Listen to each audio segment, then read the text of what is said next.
So the next speakers are actually going to address the issue of isolation in more detail. It's a great pleasure to introduce Senior Master Chief Langbroek and Fleet Chaplain Boots, and they will discuss about the issues related to isolation, and they will introduce themselves and the problem on their own. Let's welcome the new speakers.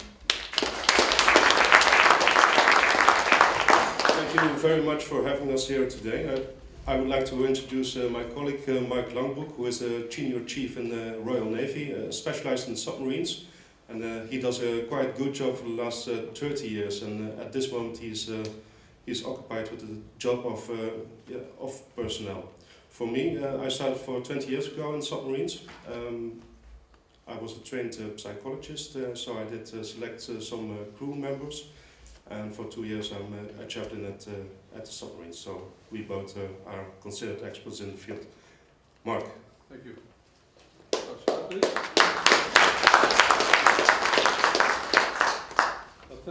The audience, thank you very much for giving us the floor to inform you about a few matters regarding our submarine service. I think there are many similarities between sailing a submarine or flying through the sky in a space rocket. We do have always the urge to come back home and do the things at home. As we see, this club is probably going there and never come back. But everyone has his own. So I'd like to divide this speaking in two parts. I do a small part about the organization, the means and the personal. I will make it a little bit short on the means and focus a little bit more on the personal. Why Chaplain Poots will go into the process of finding people to do these kind of jobs. Next, please. Well, the Dutch Submarine Service is a service is already running for almost more than 100 years. At this moment, we have 4 boats operational. Next slide, please. Next slide, please. Yes. Well, this is a short timeline. You see, we started in 1906. With one submarine, we put people in it, they did their thing, and they went to wars, they did anything, we built lots of types of ships, and all the time there was one certain component in it that has always played a big role, and that's the people who are manning these kind of ships. These people are in fact the key of success or failure. Next slide, please. It's a very small service with nearly 300 people, some other 100 running around it to support it, so that gives nearly 400 people. These people are all selected out. They are singled out, they're trained, they look through the mirror glass for having the right people to do these kind of things, because they're working under pressure. The pressure is big. The pressure is big because they're doing dangerous things, but there's also big pressure because they're lots of times doing just nothing and just floating around. Next slide, please. We have 4 types of submarines, 2,450 tons surface, submerged a little bit more, they do 12 to 20 knots, and they're manned with 50 people. As you told us, sitting in a cabin snowed in with 4 of your best friends, goes it goes all right for a while, but the Dutch saying says guest and fish stays for 3 days fresh. Imagine what you do when you are sitting with 50 people in one iron coffin and sail around and do funny things. Next slide, please. Well, we have 4 ships, the torpedo tender, and we have a sort of kind of system. 3 are sailing and 1 is in dock and being maintained. Next, please. We have lots of kinds of missions we are doing. As you can see, it's always had things to do with people getting into situations that they are doing things that are not normal. I mean, anti-submarine warfare is chasing submarines. That gives a certain amount of pressure and excitement and all sorts of things that come with it. All these things ask for special people. They can withstand the heat of these kind of games. And I think it might be the same as when you are doing space flying. You need guys who are knowing their jobs and can stand the heat. Because in the end, it's serious business. Next, please. We're doing a lot of things. As you see, we do the patrols. These are the serious things that the Navy is hunting for. There are lots of training, command training, port visits, all sort of things. But the really interesting things that's the strategic patrols that the submarine service is doing. And then the people are being stretched to the limits. Next, please. Well, flying in a spacecraft to a planet called Mars is certainly a long way. I can tell you that sailing to Somalia is also a hell of a street away. It takes you 5 weeks to get there, then you do your mission, and then it takes another 5 weeks to go back. So you see, these are long trips. They're boring. You're just heading on a course. You're doing your things. The pressure that builds demands that the people are really like hand in glove. They have to work together. They have to know their business. They have to be selected out for these kind of things. Next, please. Next, please. Well, it's a small service with a small group that is really giving attention to people. We are sending away very far. My special job is like an umbilical cord with these kind of ships and talk to the crews who are manning them. And as I always see, ships are far away. All sorts of problems are going to mount, and with the right interaction with them, I'll see to ease things down again. And it's a very important function because I have a counterpart on every submarine who's doing in fact the same job as I'm doing, and that's see how we can manage and see how we can get this crew doing the right things. It's a big job. It's rewarding because always when you see when they are doing their things and we can ease off a little bit the tension inside, it will bring back better results.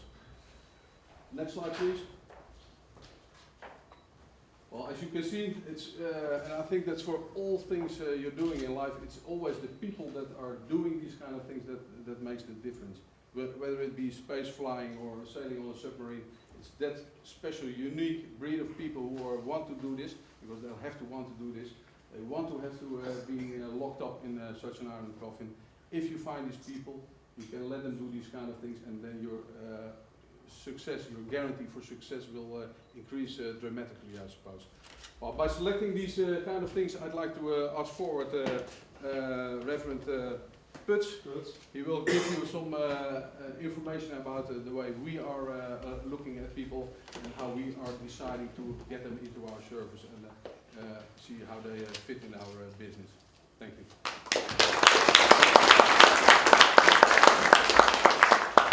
My English isn't that smooth because I studied in Belgium and in Germany, so it's not my main language. Can I have the next slide, please? Okay.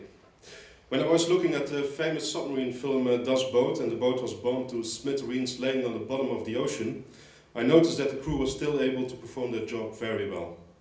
They took action and solved their problems. And at the end of the film shot, the commandant, that's Jürgen Prochnow, stated, "Gute Leute soll man haben." That means in English, you should have good people to man the boats. I think that's a key issue to perform well on long duration missions. As I was working out the week before, I saw an ad on Discovery Channel saying that there would be a series about Sir Shackleton. About the last name, Shackleton, I would like to say some things. I think that Shackleton inspired modern day psychologists in doing research and further on making selection possible for manned space missions. In 1914 there appeared an ad in a London newspaper. Slide please. Oh, you have to go two times back. This slide, thank you.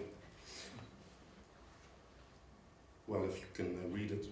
I think that the ad is quite similar for the situation on this moment. Your organization is looking for qualified personnel to go on long duration voyage to Mars. As an expedition leader, Shackleton had to combine certain things before he could set off on his journey. Perhaps a quest, because he wanted to be the first to cross the Antarctic. He had to raise funds, charter a boat, and a crew for his attempt to cross the Antarctic. Nowadays, perhaps it doesn't impress anymore, but at that age, with modern forms of telecommunications and electronic navigation devices, he had to do without it, and it's really a big job. Maybe there are some people here in the room that saw Discovery Channel with Shackleton. It's now on, so if you would like to look at it, it's really nice to see. Sheet, please. I've never been there at the Weddell Sea, but When you look in the left corner, you see the point of Argentina, Punta Arenas. So this was the area that they want to explore. On this map you can see the voyage of in the Weddell Sea. For your information, Southern America is on the left side top. They set sail southern in the direction of Antarctica and got stuck in the ice. And you can see the numbers. You can construct the voyage for yourself. It took almost 2 years before the entire crew was saved and homebound to England. So it's really mad if you think about it. They said in May 1914 they departed, and in December 1916 they were rescued, all of them. Worsley, a very interesting character, was the skipper of the cart. That's a little life raft that took off from Elephant Island to a whaling station at number 9, South Georgia. They did a trip for almost 800 miles. And that diary, he kept the diary, contained several references to social compatibility, indeed cheerfulness. So if you would be there at that moment, you can see that the crew was really cheerful about the things they were doing. And that cheerfulness was the result of Shackleton's selection of men on the basis of their social compatibility, as well as their experiences and technical qualifications. Sheet, please. A description of the journey. I think that is nice to read. Here was a patched and battered 22-foot boat, daring to sail alone across the world's most tempestuous sea, her rigging festooned with a threadbare collection of clothing and half-rotten sleeping bags. But at some unexpectedly come upon this bizarre scene, undoubtedly the most striking thing would have been the attitude of the men. Relaxed, even faintly jovial, almost if they were on an outing of some sort. Yeah. Sheet, please. Shackleton's selection criteria. In World War II, psychological selection became more important because the military had to select thousands of men for different functions. And in the 60s, there was a psychologist called Gunderson who conducted research involving hundreds of winter-over personnel. That's personnel who successfully stayed in the Antarctic for long duration. Gunderson identified 3 classes of behavioral traits that were highly correlated with effective performance at Antarctic stations.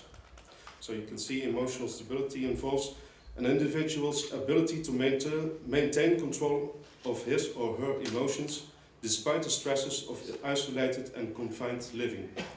Calm and even-tempered are the ideal characteristics. Task performance, well, the slide is not quite right at this moment. Task performance refers to both task motivation and proficiency. Industrious and hardworking describes the ideal traits of this category.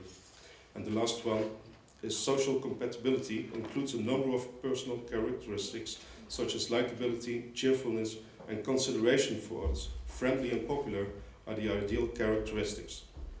These results are statistically and intuitively valid today as they were when the studies were conducted, and they could be applied for the development of personal selection criteria for other remote duty environments, such as living on board of a submarine or such as future long-duration space expeditions. Can I have the sheet? Personal selection procedures for Antarctic duty. Next one, please.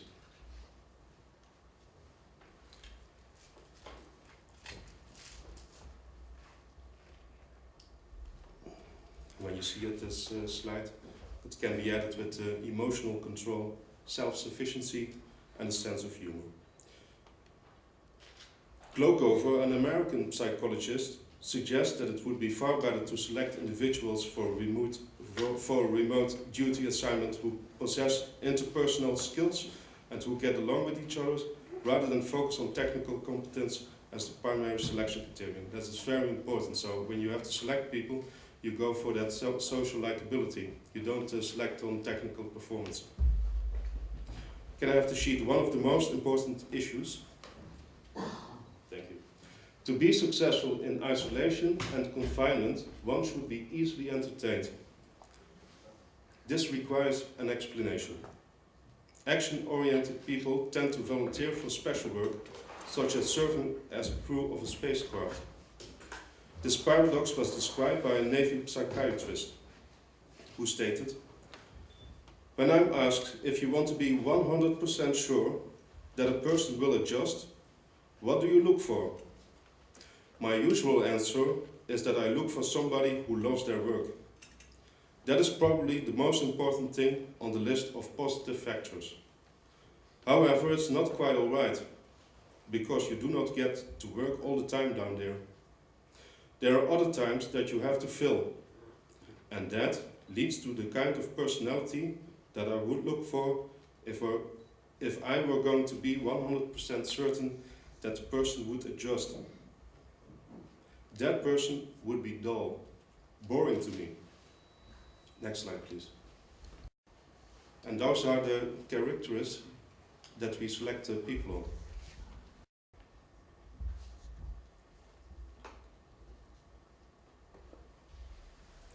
Last slide. A submarine crew and an astronaut have in common a culture of pragmatism and industrious. That means hard work. They are both team members, but that's the big difference, I think. But we will surface after 5, 6 or 7 weeks, and you have to stay there for, I don't know, the rest of your life. And that's the story I would like to tell. This is a time for questions and Thank answers. you very much. Thank you.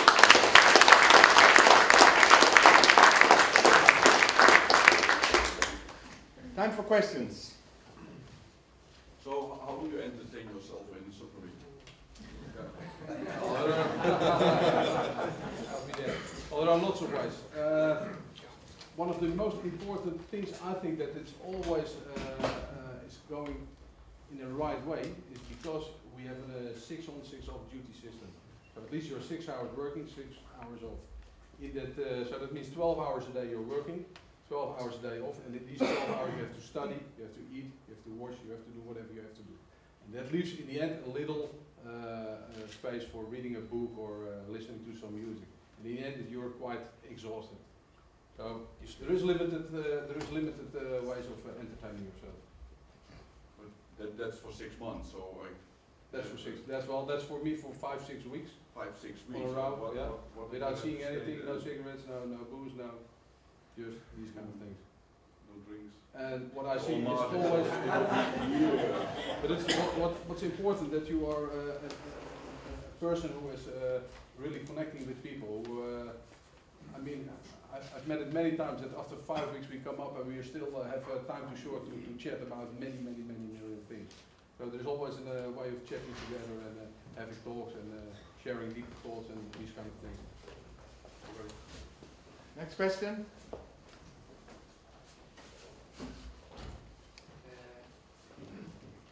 When I hear of a 7-month journey, I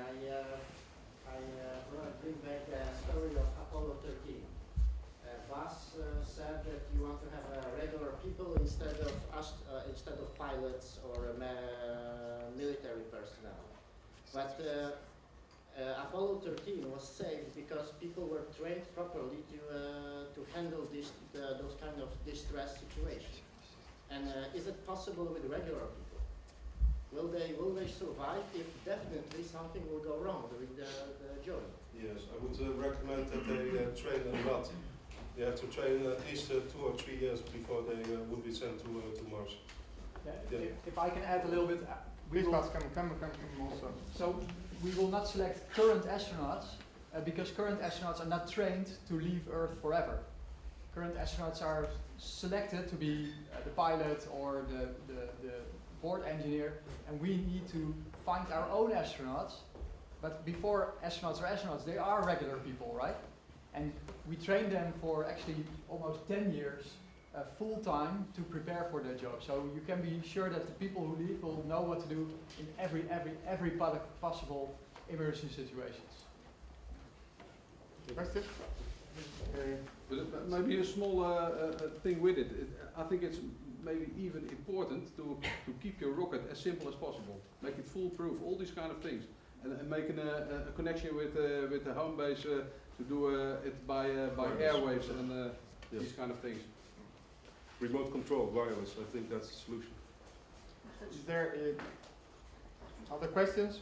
You first? Yeah, you told us about entertainment on board on the submarine. Usually submarine is a man's world. Are there also women on board? Not yet at this moment, but we're looking for a solution for that. So.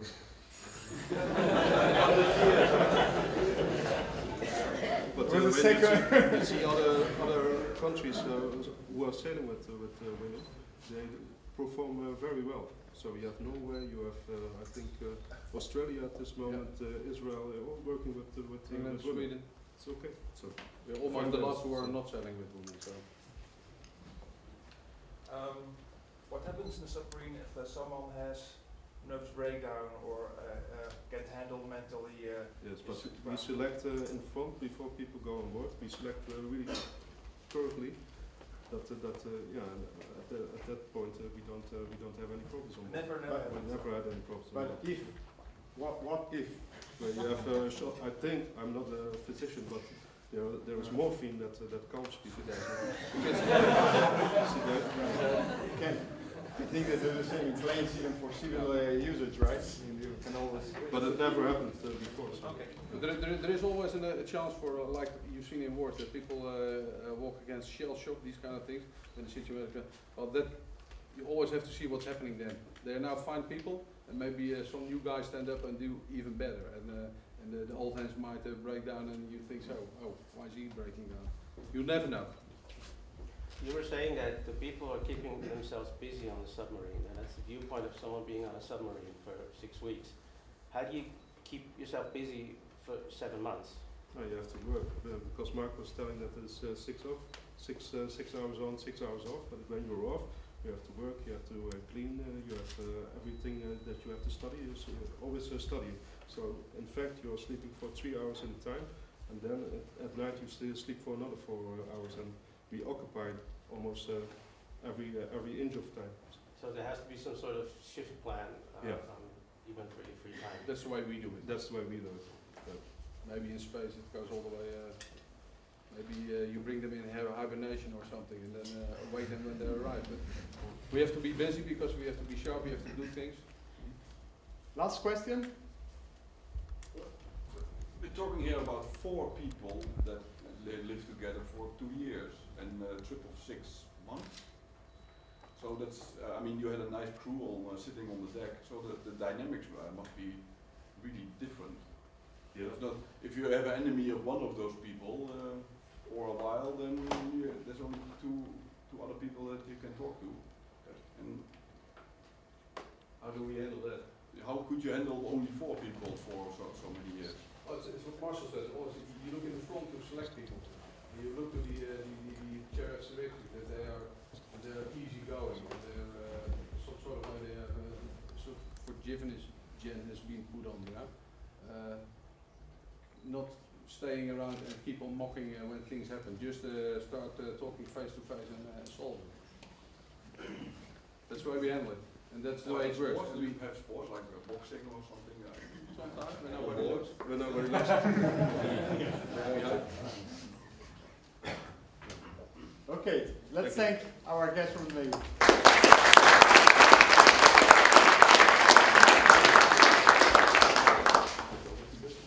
All right, so now it's time for a break. So we'll go for lunch. And as said before, the lunch is only for the registered. It will be here, I think, outside. There will be direction for that. But there is also an opportunity, as said before, to go to the green screen and get some shots with Mars, visual shot, of course, with Mars behind you.